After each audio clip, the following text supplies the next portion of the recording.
aqui do projeto foi com o sociólogo Renato Ortiz, e nós tentando lançar um olhar sobre essa nova classe média, essa classe dos emergentes, nós falávamos que parecia que sempre era apontado, quando se falava sobre isso na mídia, especialmente na mídia impressa, isso vinha no caderno de economia. Então, fundamentalmente, o disparador da análise ou desse olhar sobre essa classe dos emergentes era uma questão de mercado. E a tentativa do projeto, e nós pudemos aferir um pouco isso, é que não seja, que outras abordagens ou que outros olhares a gente pode lançar para essa nova classe, ou dita nova classe, que não seja apenas um olhar do consumo. E eu acho que tem um pouco muito indicado isso nessas 3 peças que nós lemos hoje, que nós podemos conversar a respeito. Eu creio que a gente pode começar, talvez, tem uma pergunta aqui, eu não sei se o James Hermínio quer falar alguma coisa agora ou daqui a pouco. Boa noite, antes de tudo eu adorei, e de uma forma diferente. Você pode só falar seu nome, por gentileza? Meu nome é Fernando. Como entender essa nova classe média que, como dizia o Boni, ainda ela é a mesma, não mudou nada com os seus estilos, a sua vida, ela continua a mesma, indo nos seus mesmos lugares, na sua vida. E na primeira fala do teatro, como essa classe média vê o teatro, a cultura e essa forma de estilo de música, que é o tchu, é o tchá, que parece que depois daquele jogador horroroso do Neymar, né, por escrito, o melhor do Garrincha, depois foi o pessoal do Flamengo, que tem uma visão diferente. Cultura é muito bom. E como entender essa classe média na visão de cultura, de mercados culturais para elas? Muito obrigado. Bom, vou tentar recapitular. A pergunta seria qual seria a visão dessa nova classe média a respeito da arte? Isso, da arte em si, da nova arte, né? Como entender essa nova arte para essa classe média e essa forma da expectativa de vida, né? Que vem a ter ela, que o próprio IBGE diz que o brasileiro vai viver mais, e até 2030 o Brasil vai ser o maior país de idoso. Eu já fiz o cálculo, quando eu fiz isso eu tinha 20 anos, eu calculei quando eu ia ter 50 já. Talvez, James, você possa fazer a conexão, aproveitar esse momento para falar sobre o seu texto, inclusive, a partir desse ponto de vista que o Fernando levantou. O ponto de vista que eu tentei adotar no meu texto eu creio que eu não posso dizer como uma classe, qual é a visão que a classe média tem a respeito tanto da arte quanto da expectativa da própria vida. Talvez, acho que com 18 anos, eu não posso dizer muito como era antes disso, né? Porque para mim a minha formação se deu já nessa nova configuração de sociedade, se é que é nova. E eu tento mostrar, pelo menos a minha visão que não é uma classe em que você possa dizer a classe média gosta disso, disso e daquilo, e abomina, ou digamos, a boa cultura, a cultura tradicional. Eu acho que os brasileiros ainda estão preocupados com a própria sobrevivência, assim. Quanto à expectativa, eu acho que todo pai, toda mãe, a grande preocupação tudo bem, poder desfrutar de uma boa velhice e poder dar um futuro melhor do que o seu para os filhos. Quanto à arte, eu acho que a arte ela ocupa uma função de não ser algo maçante, de apenas de apreciação, como talvez se acredita que seja, mas é algo que tem uma relação íntima. Talvez o tchu e o tchá para muitos de nós aqui não seja arte, eu mesmo não gosto, mas talvez muitos não se perguntem se é arte ou não. A questão é, aquilo atinge, aquilo dá vontade de balançar o próprio corpo e diversas outras coisas, como foi citado, novelas, os filmes, essas coisas. Então, eu acho que é difícil definir como um todo.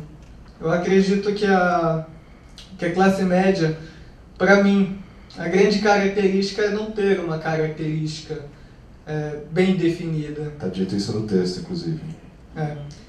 Por exemplo, como eu disse, pela minha renda, classe E, meus eletrodomésticos intermediários, e pelos meus gostos, eu gosto de teatro, coisas que a dita classe média não gosta.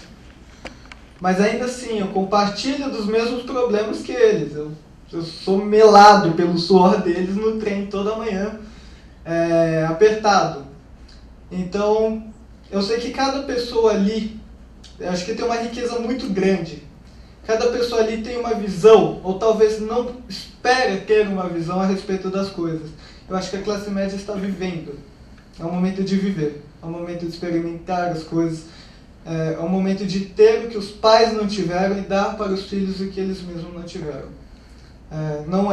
Acho que não é uma opinião muito acadêmica,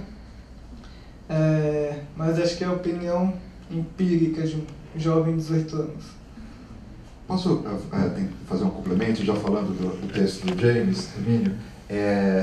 Vou retomar o que eu acabei de falar sobre essa história da discussão da nova classe média, está no caderno de economia, e curiosamente, neste domingo passado, a Folha de São Paulo lançou um caderno, num dos seus cadernos especiais, que é ilustríssima, a matéria de capa era exatamente essa classe nova, considerada emergente. E aí, lendo alguns dos textos que lendo os textos que nós recebemos deste concurso, eu fiz parte comum dos pareceristas, li vários dos textos, há essa tentativa de como circunscrever ou esse olhar para essa classe média. E você pega, por exemplo, a matéria que já está passando de ser apenas do caderno de economia, e essa matéria indica que institutos de pesquisas, secretarias do governo e, em especial, agências de publicidade estão tentando identificar algo que ainda não é identificado. Pode ser comum para a gente, e talvez isso até esteja indicado em alguns dos textos que chegaram a nós, uma ideia que é absolutamente comum, que é o estereótipo, né? Porque nós estamos tentando tatear e investigar isso, refletir sobre isso. E a proximidade com o estereótipo, para qualquer tipo de investigação, ela é muito comum. E aí o texto do James, logo de cara, ele lança essa provocação com o título, Os Inestereotipáveis. Então, já com o título do texto, ele já joga essa provocação. Que olhar é esse? Como que nós podemos pensar sobre esses emergentes? É através desses institutos? Porque uma preocupação, e talvez um outro texto também possa ter indicado isso, dos que chegaram para a gente, é que possa ser um olhar um pouco distanciado, um pouco afastado, talvez um pouco estereotipado, né? Especialmente no que diz respeito é muito comum você identificar questões sobre o consumo e sobre os modos, o comportamento, a maneira, o que poderia ser. E o texto do James, ele chega, eu acho que isso é um grande ganho que a gente identificou, que logo de cara ele coloca isso, e logo de cara com o título e com o fato da abertura do texto, dizer que nós viemos aqui para falar de mim, é como se já fosse uma crítica ou uma provocação para pensarmos sobre essas estatísticas. Essas estatísticas fazem sentido?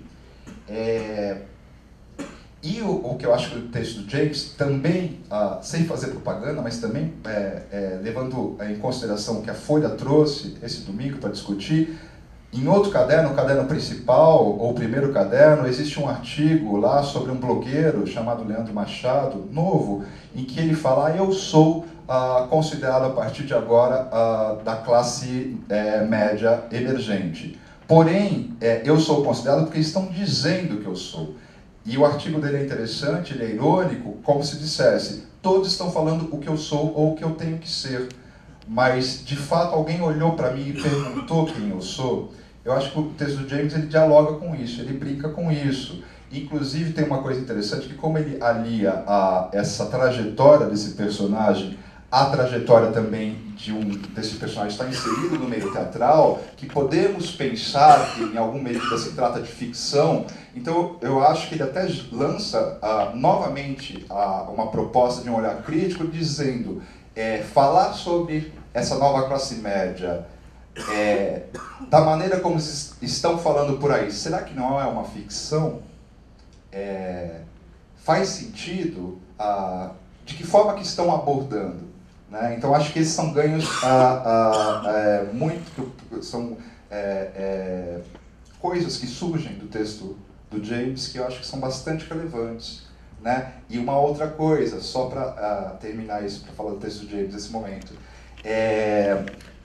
Esse rapaz que escreveu no jornal e que ele se considera um cara da classe C, ele fala, tá, estão dizendo o que eu quero, agora ninguém fala quais são as minhas, ninguém me deixa dizer quais são as minhas aspirações de fato. Falam da TV, do consumo, se eu devo assistir programas dublados e não legendados, porque pressupõe que eu não tenho capacidade de ler legendas, mas eu quero que não tenha buraco, por exemplo, no meu bairro, ou que eu não demore 2 horas e meia para pegar um ônibus, etc. Eu acho que o texto de James, em geral, ele perpassa por essas questões do que esse representante, ou esse suposto representante, quer de fato, mais do que um olhar sobre o que ele quer, e sim o que ele quer de fato.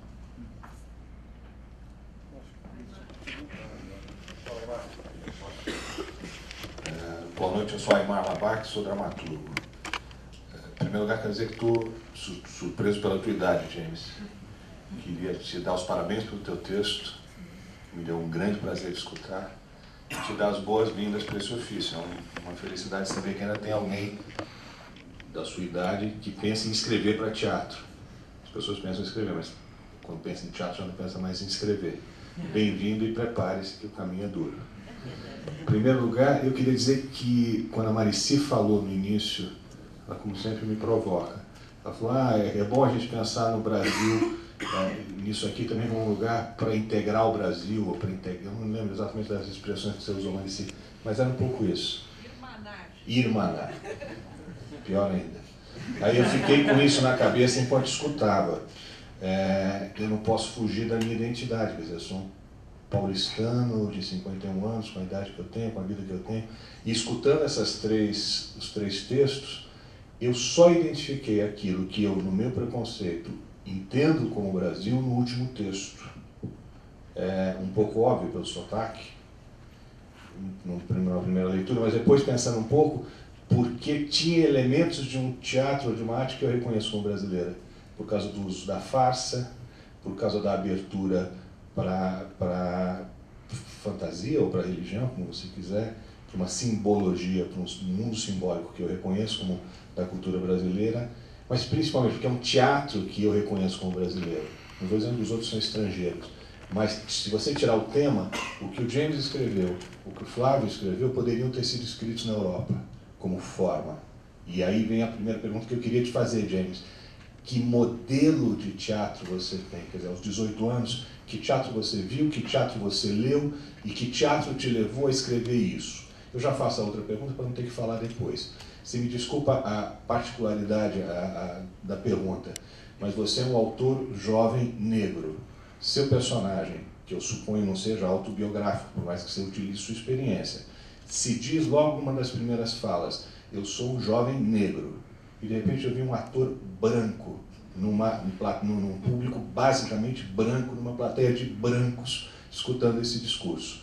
Isso me incomoda. Isso te incomoda? Eu confesso que eu não me apeguei tanto aos elementos, assim. Se eu estaria escrevendo um teatro brasileiro, um teatro europeu, estaria mais para o épico, para o contemporâneo. Eu acho que eu tentei usar uma linguagem que se aplicasse, pelo menos, estivesse de acordo com a minha necessidade, com o que eu queria passar.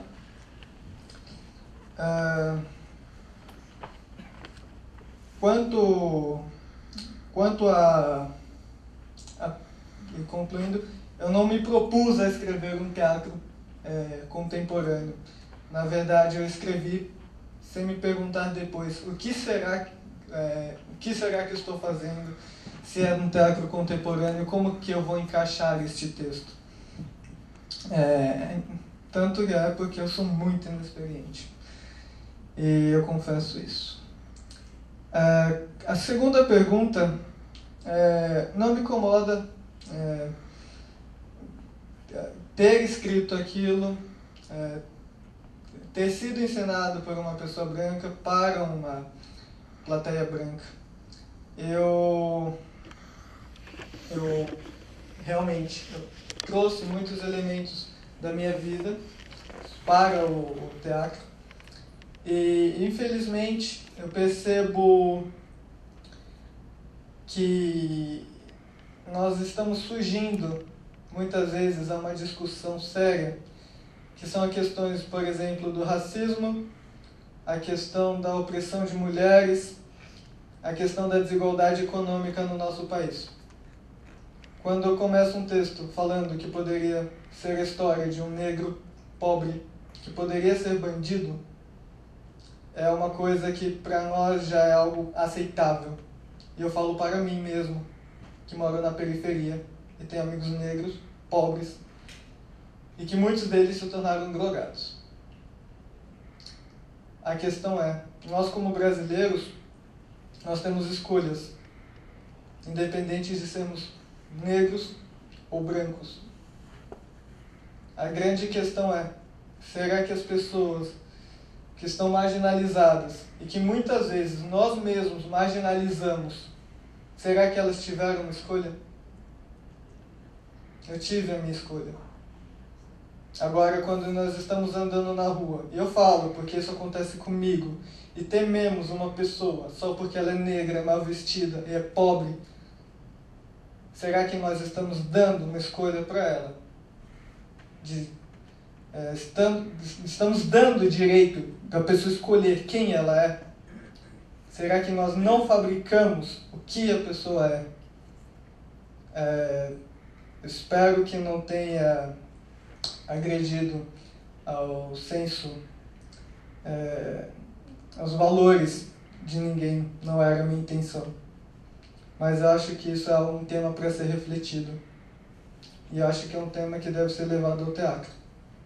O que nós estamos fazendo com os nossos brasileiros? E qual a imagem que nós estamos plantando deles? E quando a gente chega e fala que talvez não é bem assim, que nem todo negro precisa ser bandido e nem todo branco precisa ser milionário, como será que isso vai repercutir na gente? Eu tentei dizer isso sem parecer moralista, porque muitas vezes esses discursos acabam sendo moralistas, extremamente conservadores. E eu acho que nós, um país que tem uma bandeira escrita ordem e progresso, não pode se apegar ao conservadorismo. Espero ter respondido a sua pergunta. Oi, meu nome é Marcos.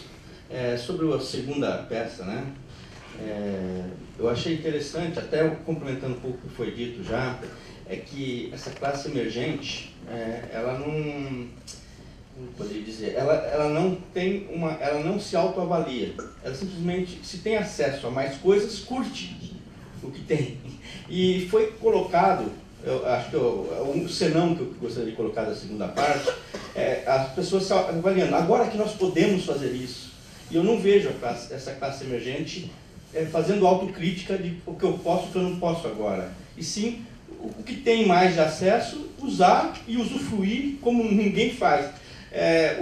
Quem avalia, eu acredito que são outras classes, que estão enxergando o acesso de uma nova classe e fazem avaliação. Mas a própria classe que está usufruindo disso de uma forma espetacular, eu não consigo enxergar eles fazendo autocrítica. Pelo menos é o que eu vejo no dia a dia, né? E como eu enxerguei alguma coisa de autocrítica na peça, eles se autoavaliando, agora nós podemos isso, vamos aproveitar essa oportunidade de fazer as viagens, né? Esse ponto eu achei que não precisava ter sido mencionado, que foi excelente. A segunda foi maravilhosa, né? E tem até algumas pitadas de humor também que foram muito boas, mas eu gostaria de colocar esse senão, até endossando o que foi falado aí da parte da Folha, quando ele mencionou aí na capa de que ele não sabe o que ele não tem nenhum estereótipo para ser avaliado ainda, né?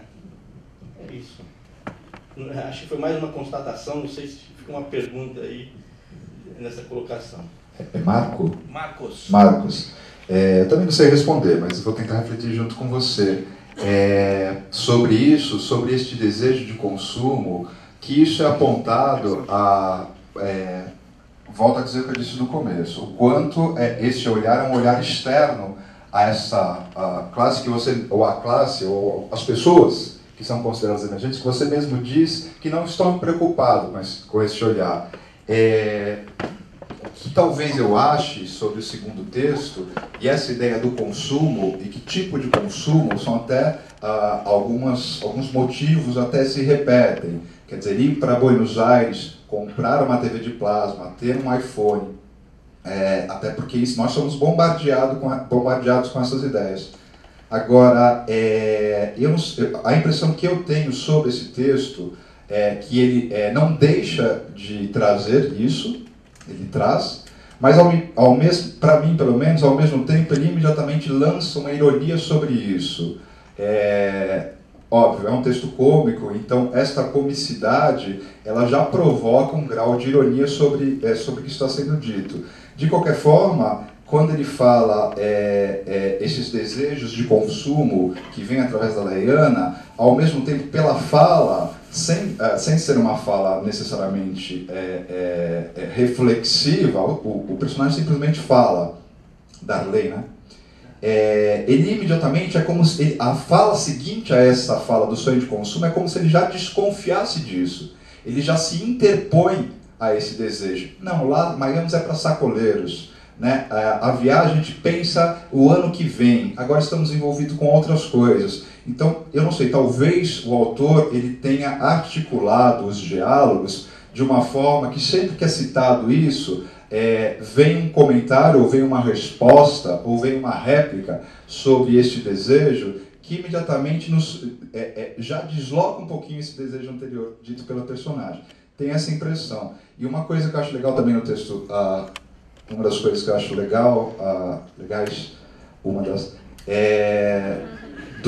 do segundo texto é em relação ao fato de que eu pelo menos não li muito isso em textos que chegaram para a gente, nesse está aqui bastante presente, mas não como o fator principal, porém ele permeia o texto inteiro, a peça inteira, e isso é apontado nos dados de pesquisa, essa incerteza das pessoas que supostamente pertencem a essa classe, né? Será que continuaremos assim? E talvez uma resposta possa vir com a terceira peça, com a visita, que é uma espécie de encontro desse passado, esse presente que foi modificado em relação ao pai, e essa assombração, ou esse passado morto, não está tão morto assim, na verdade.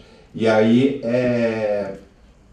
essa incerteza, deixa para o ano que vem, vamos com calma, como se eles dissessem nas entrelinhas, não sabemos o quanto nós podemos nos sustentar nos nossos desejos, ou nesta classificação que momentaneamente estamos inseridos. Então, isso parece que permeia, eu acho que isso também é um dado de constituição do texto, um dado irônico também em relação a isso. Eu acho que tem uma coisa a ver com a estrutura também, né? Porque é uma estrutura que afirma para daí declarar o nonsense da própria situação que apresenta quando chega a questão do câncer, né? Então, na estrutura dramatúrgica, essa apresentação das coisas, essa clareza da apresentação, dá uma concretude para quando vem o susto, né? Criou-se um silêncio aqui, vocês repararam isso? Quando falou câncer, fez...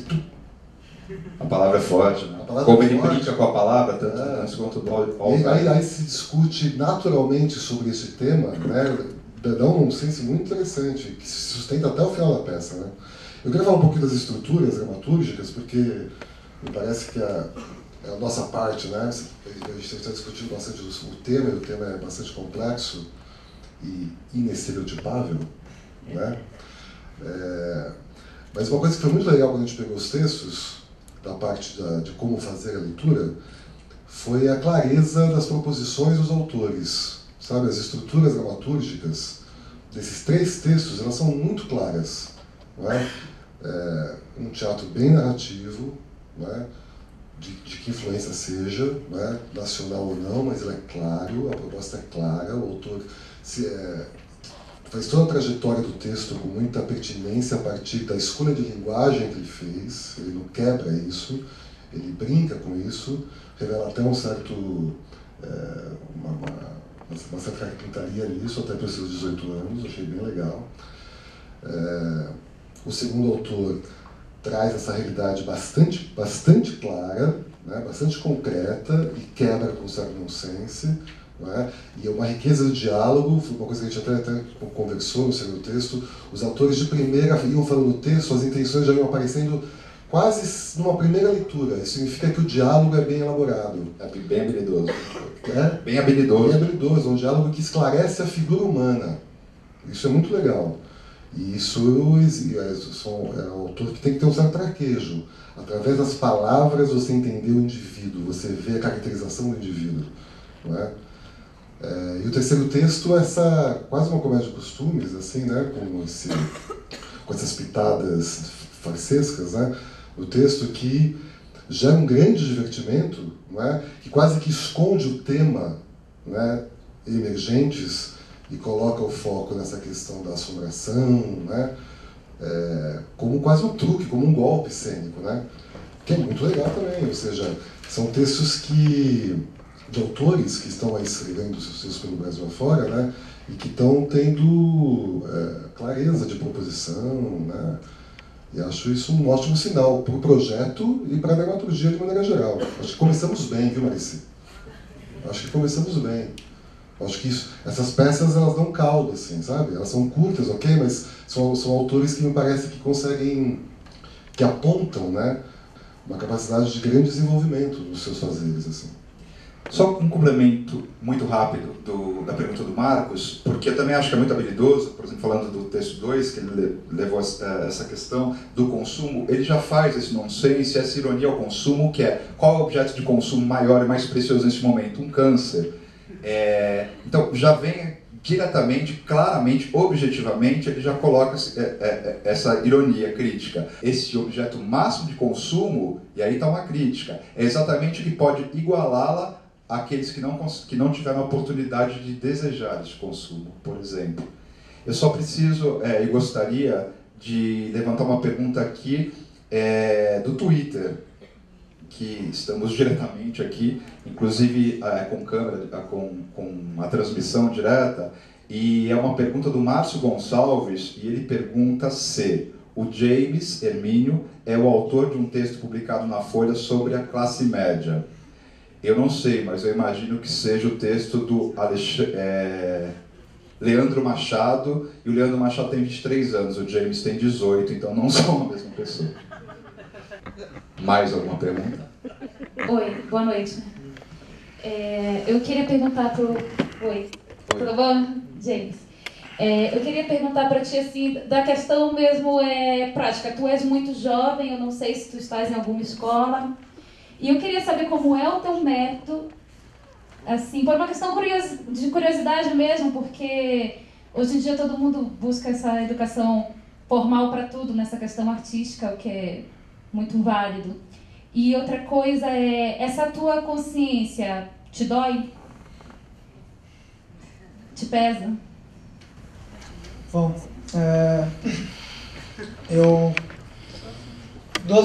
acho que duas das minhas áreas de formação, né, eu tentei unir nesse texto. Estudo Direito e estudo Dramaturgia na SP Escola de Teatro. Acho que se dói é uma coisa que esses dias eu estava... Obrigado.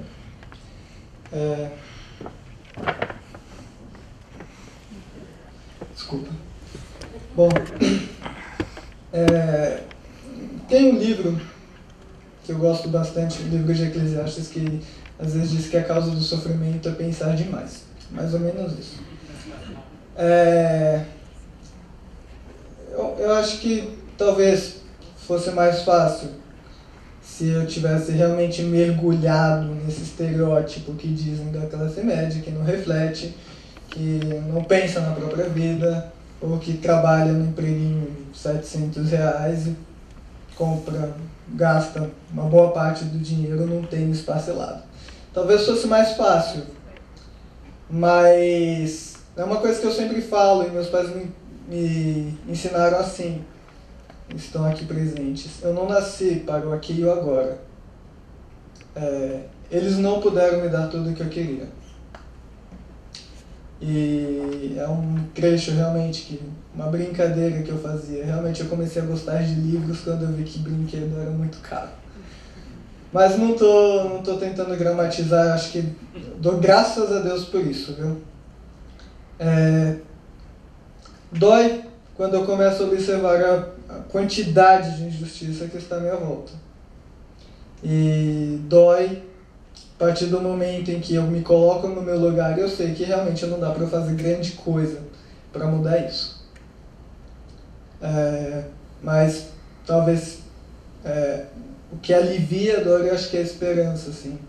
E não é só acreditar em mim, mas é acreditar em cada uma das pessoas que estão lá fora e que às vezes estão dando a vida por uma causa que eu acredito. E porque existem pessoas que se propõem a estar aqui quinta-feira à noite pensando num assunto da atualidade. Espero ter respondido a sua pergunta. Por favor, um telefone aqui. Alô. Boa noite. José Alessandri. Tento ser dramaturgo também, sou um ator em hibernação.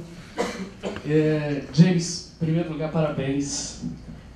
Persista, persista, persista. Sempre. Tá? Eu me vi muito no seu texto. Hoje eu tenho idade para ser seu pai, mas eu passei por muitas das coisas que eu vi, que, né, algumas são suas, outras são ficção, né?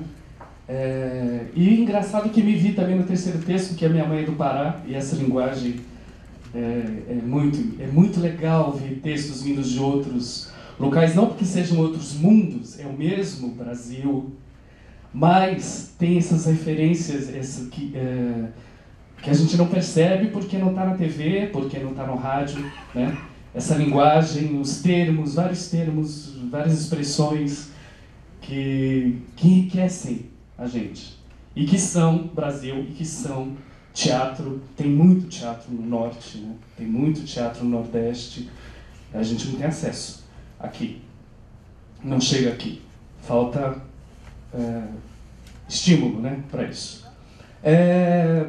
Agora, me chamou muita atenção, todos nos textos de um modo geral, no seu em particular, o seu mostrar de dentro para fora, né? O que falta nessa análise, nesse rótulo que deram para a classe emergente, para a classe C, será que raio que é isso? Porque, por exemplo, eu quando cheguei aqui em São Paulo, fui dada classe média para a classe E, então morei em favela. E eu percebia na favela que também tinha classe D, se fosse a classe E, se você tinha a E+, a E-, a E... Porque você tinha classe alta, média e baixa dentro de uma favela. Né?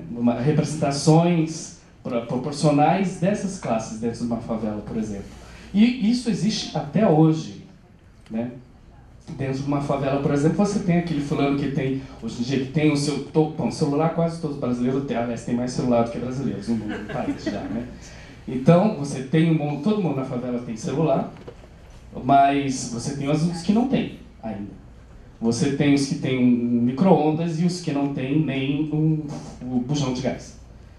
Então, essa análise que a mídia, principalmente, está dando, me lembra dos anos 70, quando psicólogos e assistentes sociais queriam entrar no morro, e aí eles passaram anos tentando descobrir, criando uma linguagem para saber como eles iam se comunicar com aquelas pessoas que falavam o português brasileiro. Né?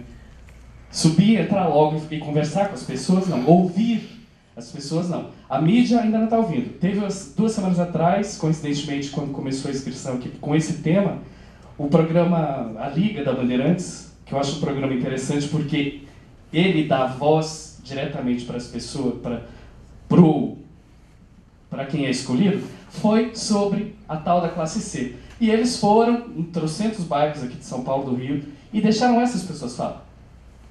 Mostraram o dia a dia dessas pessoas. É aí que eu acho que a gente pode perceber o que está acontecendo. E não lendo, infelizmente, não por enquanto lendo jornais, a não ser que ponham o cara do blog para falar sobre isso, porque o discurso de cima para baixo não é real, é alienado, porque não vê ainda essa classe, essa dita classe, o Deister.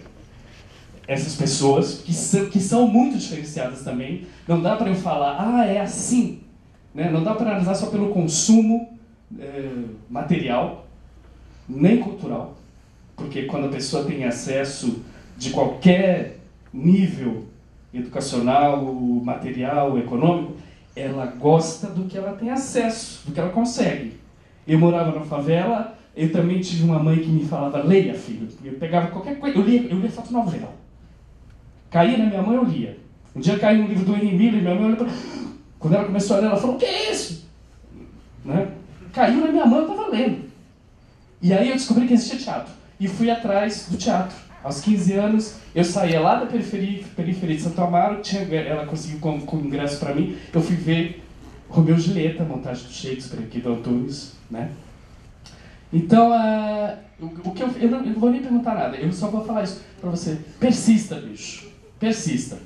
Só que eu também sou um representante de negro e índio. Uma coisa que eu achei muito legal na terceira, que mostra também uma coisa que, assim, que o brasileiro sempre foi muito trabalhador. Fala assim, o povo, não sei o que, o povo isso. E aí mostra dessa ascensão da classe média, quando chega, o que ele encontra? Corrupção, né? Quem é que dá jeitinho no país? Tá? Então eu só falo isso para você. Persista, porque você é um exemplo muito legal e é concreto e é real. É isso. Obrigado. Tá? Quero voltar um pouquinho para a questão que o Marcelo colocou da encenação. Nós tivemos a oportunidade de ler todos os textos, então é um pouco diferente e fica uma grande curiosidade. Uma coisa é ler o texto, outra coisa é encenar o texto. Então eu queria voltar um pouco para o grupo primeiro e para o Marcelo. O Marcelo disse que deu caldo. Queria que vocês comentassem um pouco como é ter esses textos que foram selecionados na boca, na encenação. Qual é essa característica? E, ao mesmo tempo, colocar para os demais pareceristas que estão aqui, Noemi e Léo, se eles quiserem responder, se eles sentiram muita diferença ao entrar em contato com esses textos encenados, né, na leitura. Eu resolvi repetir alguma coisa, mas assim que eu li os textos, eu entendi rapidamente a clareza da proposta dos autores. Eram textos que tinham estruturas específicas, né? Dentro das escolhas que eles fizeram, eram coerentes, do começo ao fim. Sempre quando a gente pega um texto, eu como diretor, eu tento respeitar aquilo que o autor propõe, tanto na sua estrutura, ou seja, tanto no o que quanto no como, porque as duas coisas são juntas, né? O que é o tema e o como a maneira pela qual isso vai acontecer. Porque se eu pego um texto para encenar, eu parto do pressuposto que eu gosto daquilo, então eu procuro preservar isso. E nas nossas leituras, a Companhia Elevador faz bastante leitura dramática, né? A gente faz isso há um bom tempo já. A gente tenta criar pequenas marquinhas, assim, né, cênicas, a gente não são de encenação exatamente, né, para reforçar rubricas do autor que, em vez de serem lidas, né, que a gente consiga agir. Porque a rubrica tem muita rubrica de ação, né. Então a gente opta em vez de ler a rubrica, fazer a rubrica minimamente para desenhar alguma coisa no espaço, até para dinamizar um pouco mais a leitura, né. Que exige muitos atores, porque eles têm que estar se movimentando e lendo o texto, né? Mas ele vai pegando uma certa prática.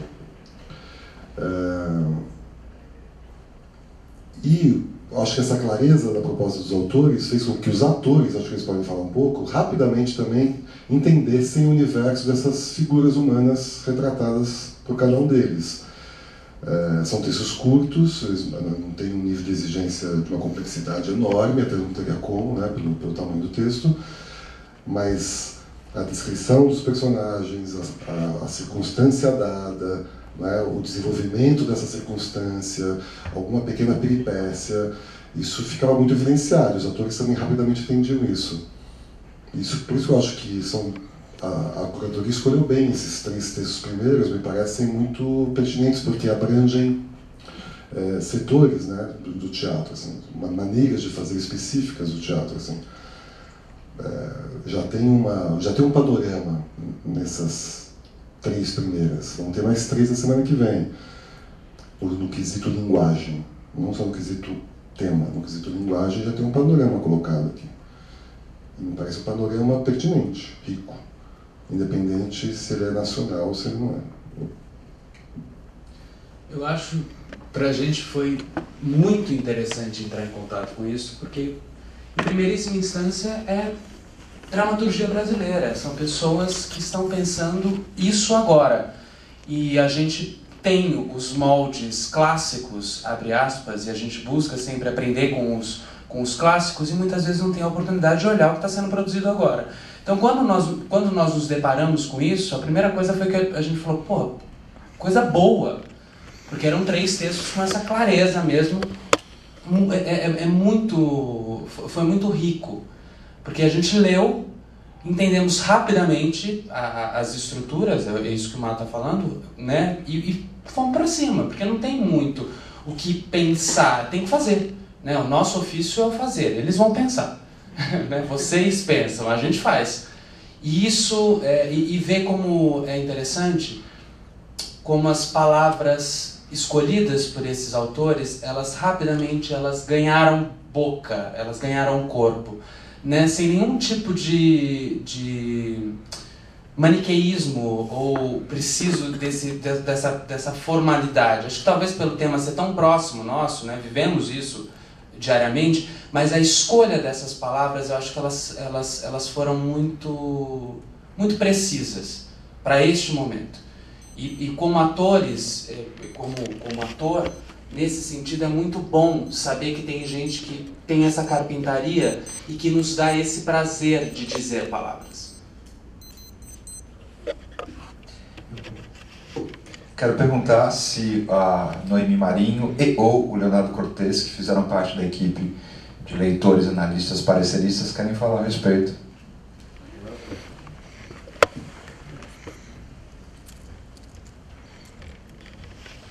Depois a pergunta dele.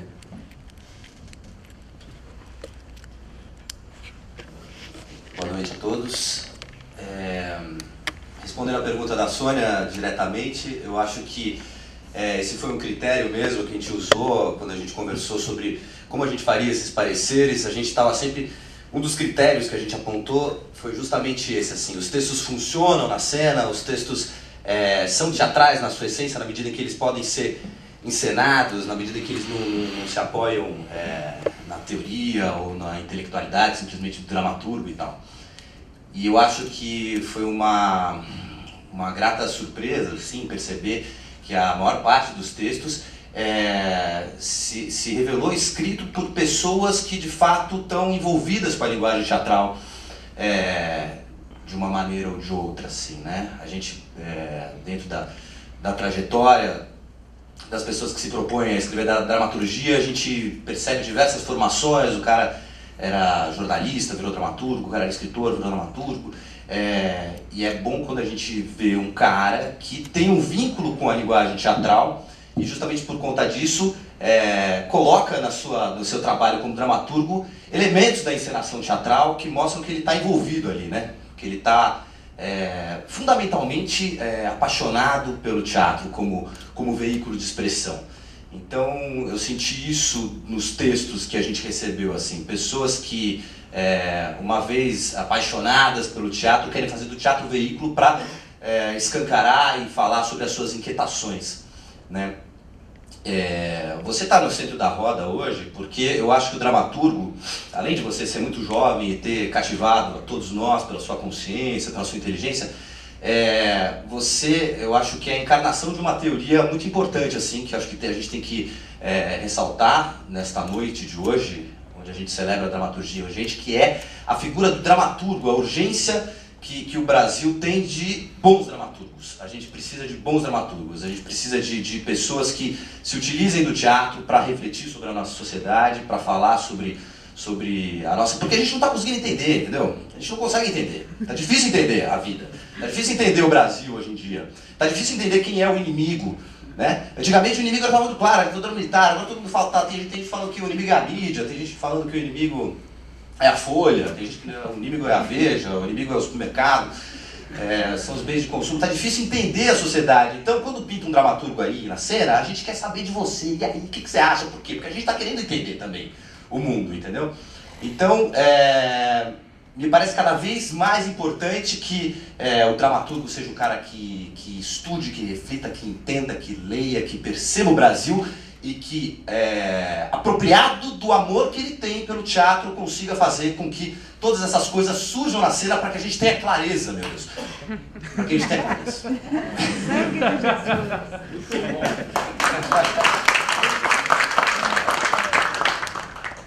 Boa noite, meu nome é Edson.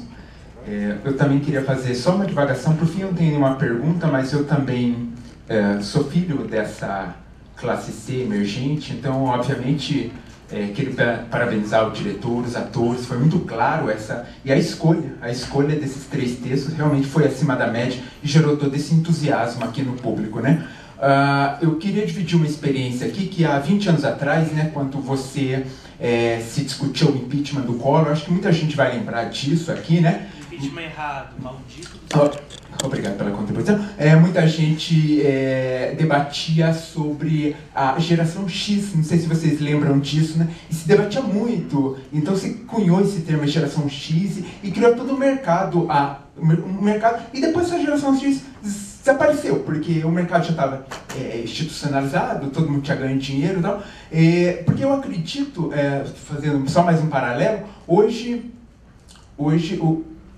se faz uma apologia aí com os nerds, né? Hoje o nerd que sofria bullying, que também é uma coisa que se debate hoje, né? Sempre existiu. Mas daí hoje se cria no mercado nerd, né? Então eu acredito dizer que, como o colega aqui, espectador, retratou, realmente quem entende a classe C é o olhar do estrangeiro, né? É quem foca, coloca um holofote ali e começa a debatê-la, obviamente, né? Porque eu trabalho justamente no Banco do Brasil e eu atendo a classe C. E eu vejo elas se dando muito mal. Eu vejo eles enforcados em cheque especial, enforcados em empréstimos. E realmente hoje a pessoa paga uma comida que já digeriu há 3 meses atrás. Quer dizer, hoje ela ainda está pagando uma viagem que já ficou na memória, porque já se foi embora.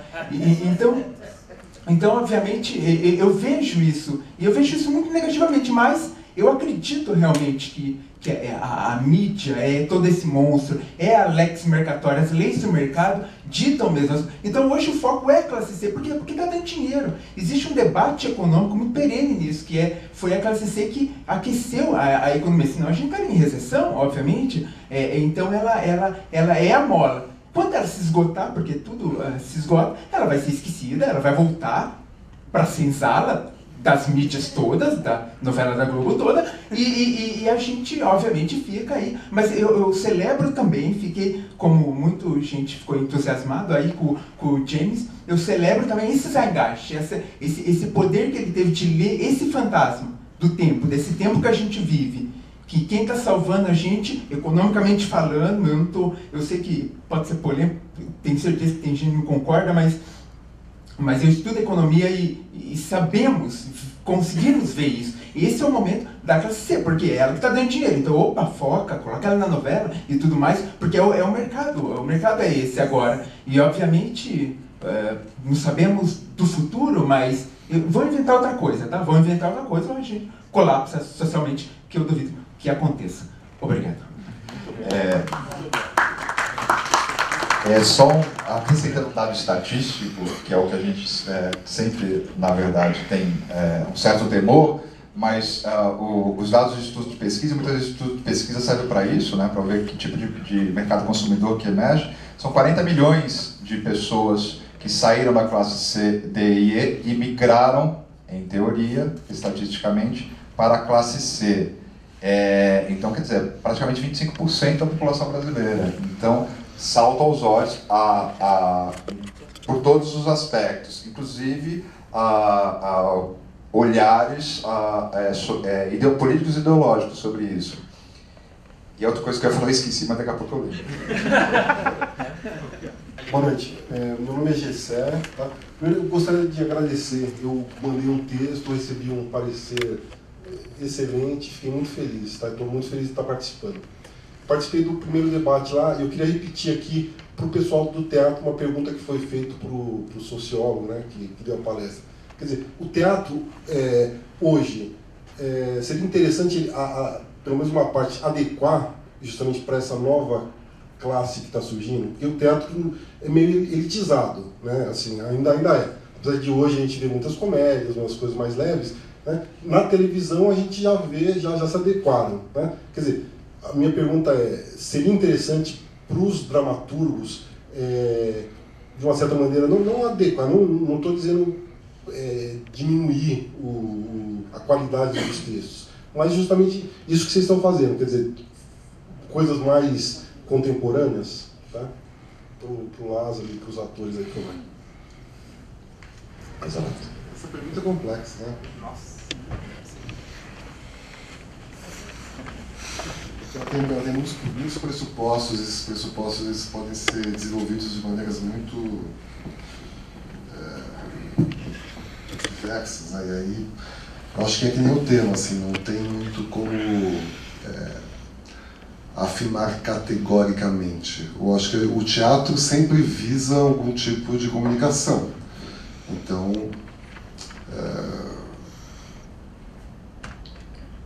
qualquer fazer, por mais vertical que ele seja, ele visa uma horizontalidade de abrangência, assim, ou seja, um dramaturgo, quando escreve seu texto, ele quer ser o mais fiel às suas convicções, às suas inquietações, ele quer aprofundar essa questão, esse tema, e acredito, sem perder contato com o público. E o público de maneira geral.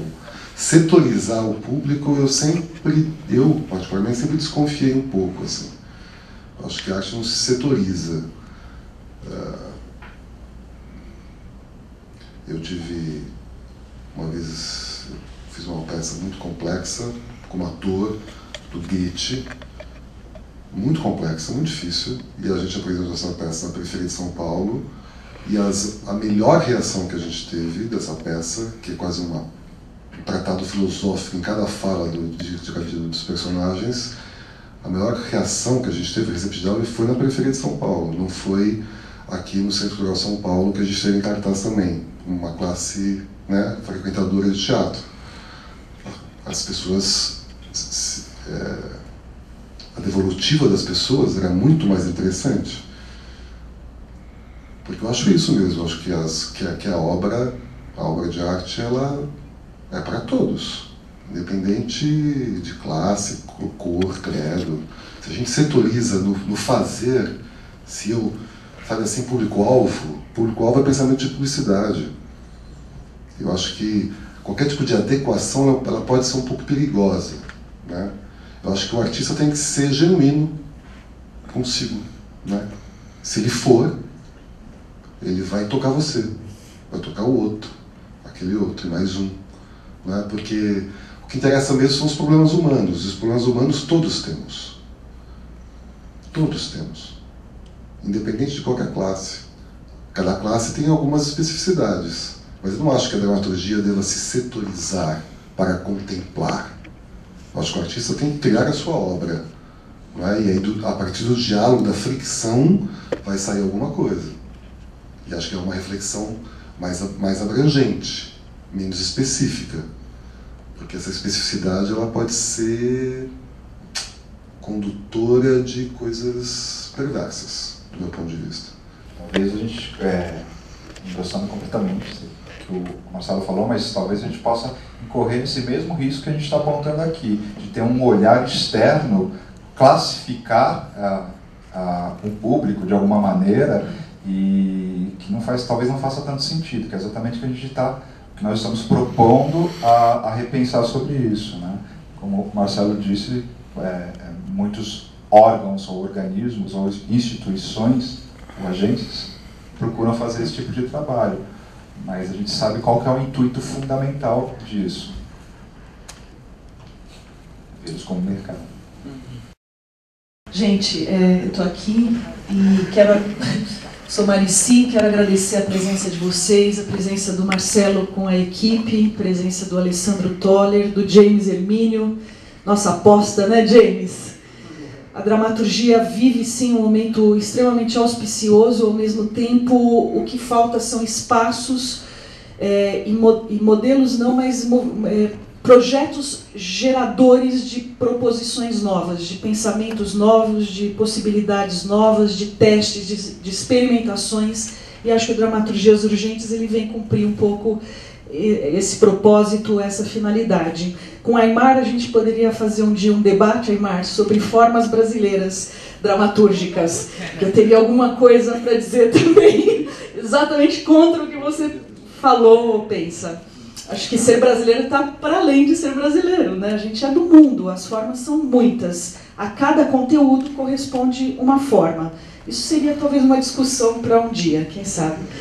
Mas, gente, no próximo módulo nós mudamos o tema, continua sendo ainda um tema caro a nós brasileiros, é um tema que efetivamente graça na população brasileira, não é um tema local nem restrito, é um tema nosso, que é o envelhecimento da população brasileira.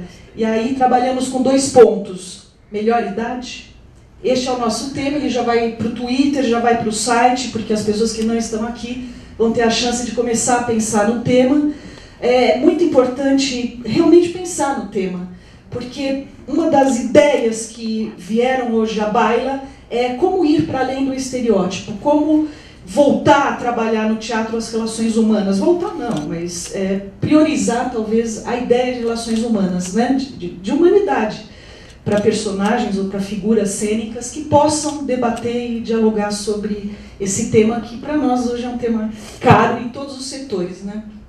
Então é envelhecimento da população brasileira, melhor idade, bom trabalho para quem vai escrever. E no sábado abrem-se as inscrições, não, desculpa, no outro sábado, e teremos em breve também um especialista convidado, que vamos anunciar em breve, que vai refletir sobre o tema. É uma forma também de nos basearmos, de ampararmos a nossa pesquisa para desenvolver um tema que vá para além da estatística ou do mero estereótipo. Tá bom? Muito obrigada, e quinta que vem... Quinta, no mesmo horário de hoje, a leitura dos outros 3 textos selecionados nesse primeiro módulo. Esperamos que todos retornem para conferir os próximos textos, tá bom? Muito obrigada, gente. Obrigado.